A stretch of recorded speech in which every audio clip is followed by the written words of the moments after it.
خاک ایرانم که میبینم غم و رنج را در این ایران. هزاران که به روی داد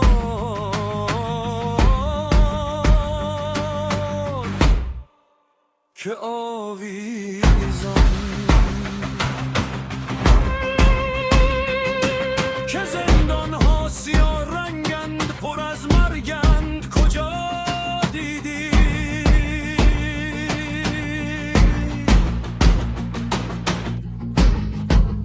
کجا دیدی کجا پایان؟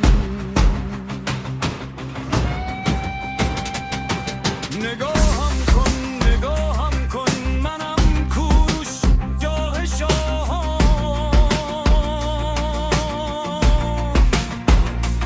شاه آزادگران بودم به خاک و میهنم از جان به در بودم.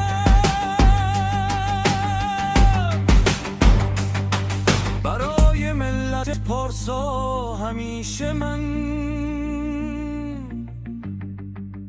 پدر بودم.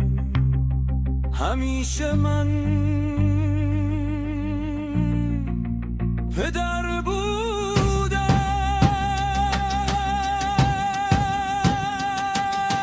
بلند شو ملت پارسا، بلند شو ملت پارسا، بر جایی در این دنیا بگیر. دستای آزادی بگیر، دستای آزادی. از یزدان که کهن سالت به هر جایی به هر حالت، به هر حالت.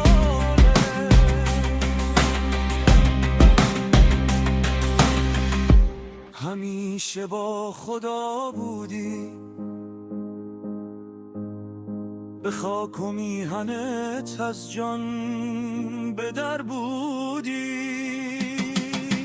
بلند شو ملت پارسا، بلند شو ملت پارسا، به هر جایی در این دنیا. منم با تو منم اینجا، منم با تو منم فردا، منم با تو به هر جایی در این دنیا. بلند شو ملت پارسا، بلند شو ملت پارسا، بلند شو ملت پارسا.